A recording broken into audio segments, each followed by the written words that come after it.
പച്ചരിയിലെ ചെള്ളുപോലെ ഉരുണ്ടുരുണ്ടു വരുന്ന ഇവന്റെ പേരാണ് ഡുങ്കുഡു. കാനഡയിലെത്തിയ ഡുങ്കുഡു 2 ദിവസം കൊണ്ട് ഡൂഡു സാഹിബിനെ പോലെ പരിഷ്കാരിയായി. മാട്ടക്കോലം കണ്ട് സായിപ്പാണോ ഡുങ്കുഡുവാണോ കാനഡയിൽ ജനിച്ചത് എന്ന സംശയം കുടുംബശ്രീയിൽ വരെ ചർച്ചയായി. ഡുങ്കുഡു പോകുന്നിടത്തെല്ലാം അവനറിയാതെ ഒരു അജ്ഞാതൻ പിന്തുടരുന്നുണ്ടായിരുന്നു. സാധനം വാങ്ങാൻ കടയിൽ ചെന്നാലും, കുപ്പി വാങ്ങാൻ LCBO ചെന്നാലും, പെട്രോൾ അടിക്കാൻ ഗ്യാസ് സ്റ്റേഷനിൽ ചെന്നാലും, ചായ കുടിക്കാൻ ചായക്കടയിൽ ചെന്നാലും മംഗോളിയയിലെ മങ്കിയെ പോലെ അവൻ പിന്തുടരും. പിന്നൊന്നും നോക്കിയില്ല, ഡുങ്കുഡു അവനെ തട്ടിക്കളയാൻ തീരുമാനിച്ചു. കിട്ടിയ അവസരത്തിൽ ഗോതമ്പ് പുട്ട് റോബസ്റ്റ പഴം കൂട്ടി ഞവിടും പോലെ ചവിട്ടി ചപ്പിളിച്ച് ആരും കാണാതെ പൂച്ച കുന്നി കൊണ്ടുപോയിട്ടു. വെറും വയറ്റിൽ കൊലപാതകയായ ഡുങ്കുഡു കപ്പ പുഴുങ്ങാൻ വച്ച കുക്കറിലെ ഫിസിൽ പോലെ പൊട്ടിപ്പൊട്ടി കരഞ്ഞു. ഇതിനിടയിൽ എത്ര ഫിസിൽ അടിച്ചു എന്നത് എണ്ണാനും വിട്ടുപോയി.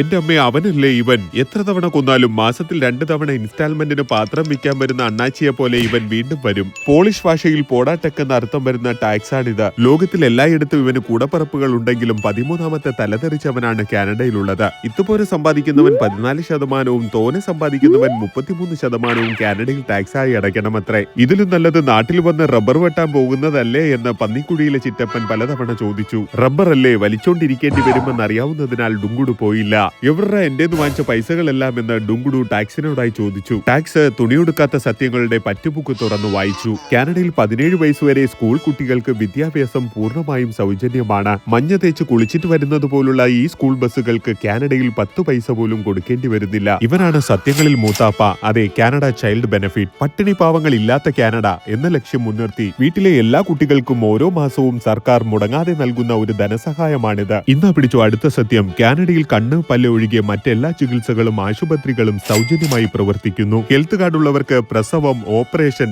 എക്സ്റേ, സ്കാനിങ്, ബ്ലഡ് ടെസ്റ്റ്, ലാബുകൾ, എന്തിന് സ്വന്തമായി ഫാമിലി ഡോക്ടറെ വരെ സൗജന്യമായി ലഭിക്കും. രോഗി മരിച്ച് പെട്ടിയിലെ അവസാന ചിതലും ടാറ്റ പറഞ്ഞു പോയതിനു ശേഷമാണ് ഡോക്ടറെ കാണാനുള്ള അപ്പോയിന്റ്മെന്റ് ലഭിക്കുക എന്ന കുറവൊഴിച്ചാൽ ഓപ്പറേഷൻ കഴിഞ്ഞുള്ള കത്രികയും മഴവും മമ്മട്ടിയും സൗജന്യമായി കിട്ടില്ല ഇവിടെ. ഒറ്റ പൈസ കൈക്കൂലി വാങ്ങാത്ത, പോയിട്ട് 2 ദിവസം കഴിഞ്ഞു വായെന്ന് പറയാത്ത പഞ്ചായത്ത്, വില്ലേജ് ഓഫീസുകളും സൗജന്യമായി പ്രവർത്തിക്കുന്നുണ്ട് ഇവിടെ. ചോറിട്ടുണ്ടാവുന്ന റോഡുകളും വിളിച്ചാ വിളിപ്പുറത്തെത്തുന്ന സർവീസുകളും ഇഷ്ടം പോലെ ഉപയോഗിച്ചിട്ട് 90 കഴിഞ്ഞ കിളവന്മാരെ പോലെ ഡുങ്കുഡു വിളിച്ചു പറഞ്ഞു,